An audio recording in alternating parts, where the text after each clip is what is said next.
Hello guys, आपका स्वागत है आपके अपने यूट्यूब चैनल स्टूडेंट सहायता में। तो आज की इस वीडियो में हम क्लास 9 का चैप्टर नंबर 5 साइंस का जीवन की मौलिक इकाई आपका चैप्टर है। तो बायोलॉजी का चैप्टर है आपका। तो ये फर्स्ट टर्म में भी आपके चैप्टर आ रहा है। आपने फर्स्ट टर्म सेकंड टर्म का सिलेबस नहीं देखा 2021-22 एग्ज़ाम के लिए, तो आपको आई बटन ऊपर दिख रहा होगा, इस पर पहले देख लें आप कौन कौन से चैप्टर फर्स्ट टर्म और सेकंड टर्म में आ रहे हैं और कितने कितने मार्क्स के आ रहे हैं, सब बता रखा है इस वीडियो में, तो आप वो देख सकते हैं। तो चलिए इस चैप्टर को शुरू करते हैं। ये जीवन की मौलिक इकाई, तो आपको जो चैप्टर है आपका ये पूरा ये कोशिकाओं के बारे में है कि हमारा शरीर ऊतकों से बना है। ऊतक किससे बनते हैं? कोशिकाओं से बनते हैं। तो आपका पहला चैप्टर कोशिका बात और छठा चैप्टर है आपका ऊतक। तो चलिए शुरू करते हैं। तो जीवन की मौलिक इकाई, तो इस चैप्टर में कोशिकाओं के बारे में बता रखा है। जो रॉबर्ट हुक थे उन्होंने कोशिका की खोज की थी 1665 में। तो 1665 में इन्होंने खोज की थी कोशिका की। कैसे की थी तो देखते हैं। तो रॉबर्ट हुक ने पाया कि इनमें अनेक छोटे छोटे प्रकोष्ठ हैं। रॉबर्ट हुक ने पतली कार्क किसे कहते हैं? जो पेड़ की जो छाल होती है ना, उसे पतला से जो होता है उसे कार्क देते हैं। उन्होंने उस पर देखा कि अवलोकन किया कि रॉबर्ट हुक ने पाया कि इनमें से अनेक छोटे प्रकोष्ठ जिसकी संरचना मधुमक्खी का छत्ता। तो मधुमक्खी का छत्ता आपने देखा होगा, ऐसे होता है ये, ठीक है। तो उन्होंने ये पाया कि मधुमक्खी के छत्ते जैसी अपनी उसकी पेड़ की छाल की कोशिकाएं हैं। उन्होंने सूक्ष्मदर्शी से देखा। तो रॉबर्ट हुक ने 1665 में इसे स्वनिर्मित सूक्ष्मदर्शी से देखा। अब रॉबर्ट हुक ने इन लेटिन शब्द है जिसका अर्थ है छोटा कमरा यानी सेल। कोशिका का लैटिन शब्द होता है छोटा कमरा।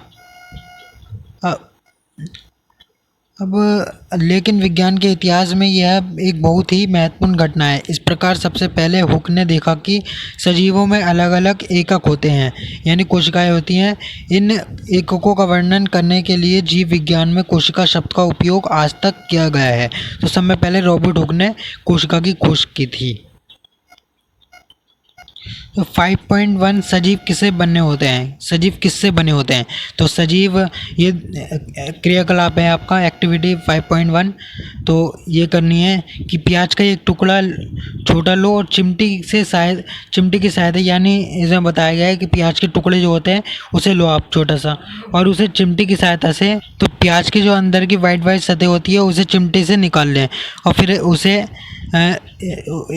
उसे निकाल के वॉच गिलास पे रख लें और इस झिल्ली को मुड़ने नहीं दें। सीधी जैसे निकाली है वैसे रखी रहने दें।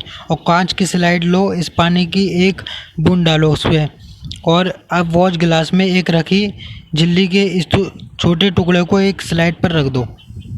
तो फिर आप वाइट जो आपने छिलका निकाला प्याज का, उसे आप सूक्ष्मदर्शी की सहायता से देखेंगे। यानी पहले उच्च शक्ति संयुक्त सूक्ष्मदर्शी से देखें, पहले कम शक्ति से देखें फिर उच्च शक्ति से देखें, तो आपको कुछ ऐसा दिखाई देगा। यानी प्याज की झिल्ली की कोशिकाएं। तो ये आपकी कोशिकाएं हैं। ये केंद्रक है, ये बने हैं केंद्रक, और ये कोशिका ये जो होती है आपको कुछ इस प्रकार मिलेगी। तो ये संरचनाएं क्या हैं? जो आपने प्याज की झिल्ली की संरचनाएं देखी तो वो क्या होती हैं? ये सभी संरचनाएं एक जैसी ही दिखाई देती हैं और ये सभी मिलकर एक बड़ी संरचनाएं बनाती हैं, जैसे और मिलकर जो प्याज बनाती हैं जैसे प्याज। अब ये छोटी छोटी संरचनाएं जो हम देख रहे हैं, शल्यकंद प्याज की मूलभूत इकाई है। यानी ये मूलभूत इकाई है, सब में छोटा भाग जो होता है उसका, तो ये कोशिका होती है और इन संरचनाओं को कोशिका भी कहते हैं। ये मूलभूत इकाई होती है।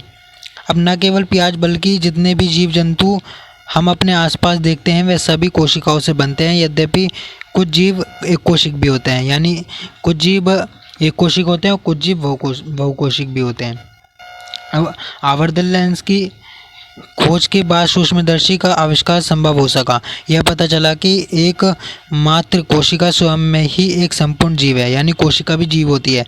अमीबा और क्लेमिडोमोनास, प्रेमेशियम तथा बैक्टीरिया हो सकती हैं। ये एक कोशिकीय जीव है। ये चार आपको याद होने चाहिए। अमीबा एक कोशिकीय जीव है, क्लेमिडोमोनास और पैरामेशियम और बैक्टीरिया ये एक कोशिकीय जीव हैं।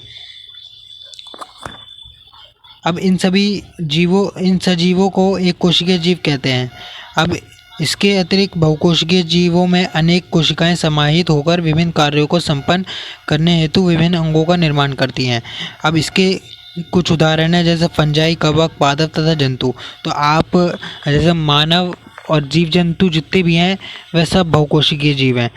अब क्या हम कुछ और एक कोशिकीय जीवों के विषय में पता कर सकते हैं जो एक कोशिकाओं से बने होते हैं? तो प्रत्येक बहुकोशिकीय जीव एक कोशिका से ही विकसित हुआ है।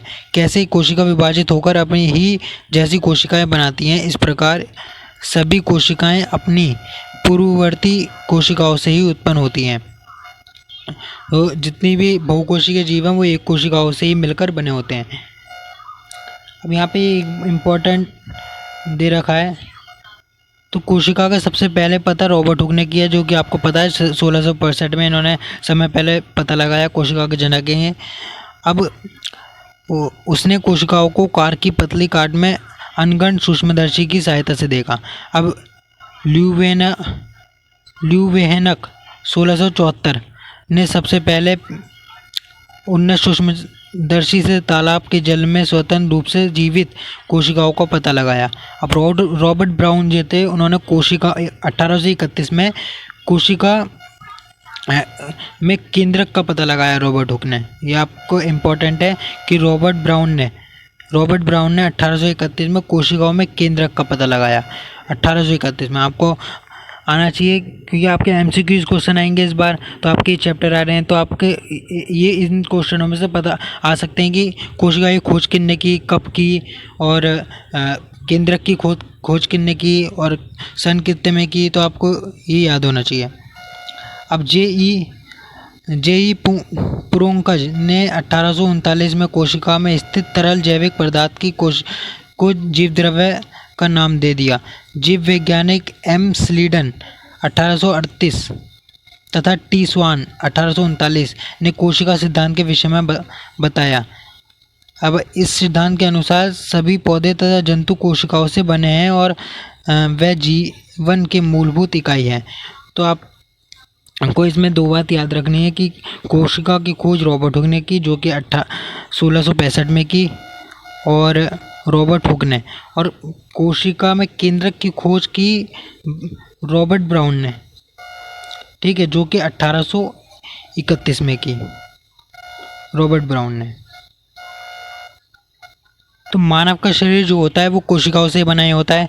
अब मानव के शरीर की कोशिकाएं कुछ यहाँ पे दे रखी हैं। कुछ जीवों में विभिन्न प्रकार की कोशिकाएं भी हो सकती हैं। निम्नलिखित तस्वीरें ये देखो नीचे, और ये मानव शरीर की कुछ कोशिकाएं हैं।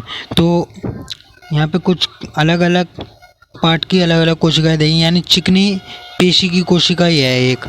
आप अपने जो चिकनी पेशी है उसकी जो लास्ट की जो रह जाती है संरचना, उसे कोशिका कहते हैं। तो वह यह चिकनी पेशी की कोशिका, रुधिर कोशिका और तंत्रिका कोशिका ये है। तो यहाँ पे आप देख सकते हैं।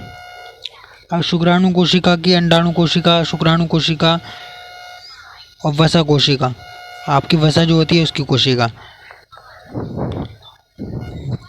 मानव शरीर की विभिन्न कोशिकाएं हैं। अब कोशिकाओं की आकृति तथा आकार उनके विशिष्ट कार्यों के अनुरूप होते हैं। कुछ कोशिकाएं अपना आकार बदलती रहती हैं, जैसे कि एक कोशिक अमीबा।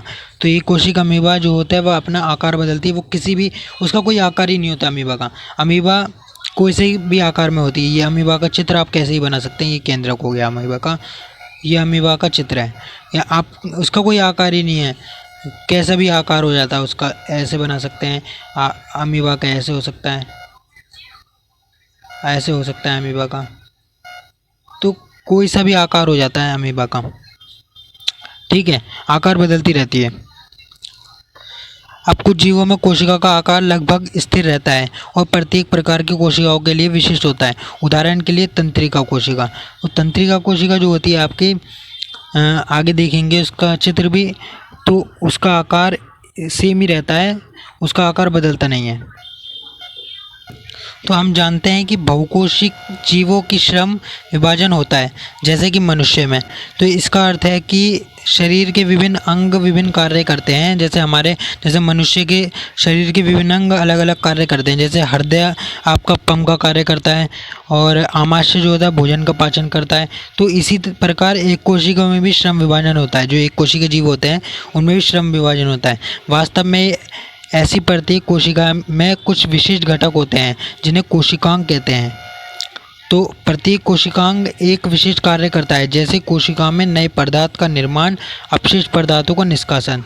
तो नए पदार्थों का निर्माण कोशिकांग करता है और अपशिष्ट पदार्थों का निष्कासन भी कोशिकांग करता है। तो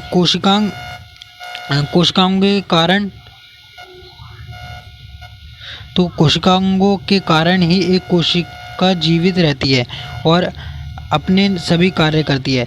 तो ये कोशिकांग मिलकर एक मूलभूत इकाई बनाते हैं जिसे कोशिका कहते हैं। तो कोशिकांग मिलकर एक मूलभूत इकाई बना देते हैं जिसे कोशिका कहते हैं। ये बड़ा रुचिकर है कि सभी कोशिकाओं में एक ही प्रकार के कोशिकांग होते हैं। इससे कोई फर्क नहीं पड़ता कि उसके कार्य क्या हैं अथवा वह किस जीव में पाई जाती है। तो कोशिकांग अलग अलग कार्य होते हैं कोशिकाओं के भी। तो यहाँ पे आप क्वेश्चन देख सकते हैं। पहला क्वेश्चन दे रखा है यहाँ पे, कोशिका की खोज किसने और कैसे की। तो कोशिका की खोज आपको पता ही है, रॉबर्ट हुक ने 1665 में की। तो कैसे की, उन्होंने कार्क पर सूक्ष्मदर्शी से देखा कि उन्होंने जैसे मधुमक्खी का छत्ता होता है उसके जैसी संरचनाएं दिखी उन्हें। तो ऐसे की थी रॉबर्ट हुक ने 1665 में। अब दूसरा क्वेश्चन दे रखा है, कोशिकाओं के जीवन की संरचना तो क्रियात्मक इकाई क्यों कहते हैं। तो ये क्वेश्चन है क्योंकि कोशिका जो होती है वह जो मनुष्य का शरीर होता है उससे मनुष्य की सबसे छोटी जो इकाई होती है उसे कोशिका कहते हैं। तो शरीर जो बना होता है वो कोशिकाओं से ही बना ही होता है शरीर मनुष्य का। इसलिए जो जीवन की संरचना क्रियात्मक इकाई होती है वो कोशिका कहलाती है।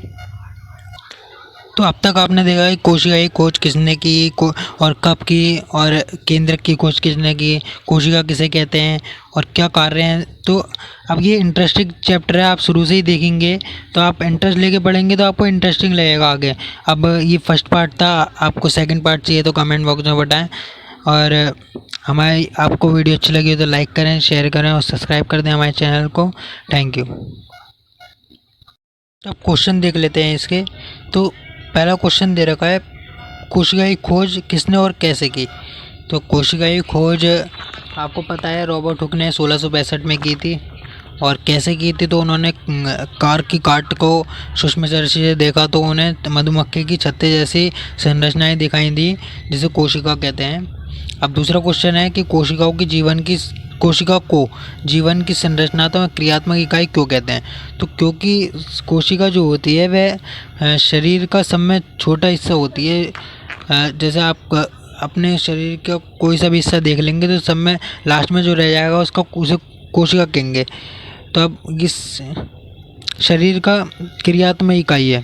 और क्योंकि संरचना आप पूरे शरीर की संरचना भी इससे ही बनती है और क्रिया ये अलग अलग कार्य भी करती है। तो इसलिए अब आपका फर्स्ट पार्ट 1 यहीं पे ख़त्म होता है। आगे चैप्टर को पढ़ेंगे पार्ट 2 में 5.2 कोशिका किससे बनी होती है और कोशिका का संरचनात्मक संगठन क्या है। तो आप ये ज़्यादा डिफ़िकल्ट चैप्टर नहीं है बायोलॉजी का, इंटरेस्ट लेके पढ़ेंगे आपको तो अच्छा लगेगा।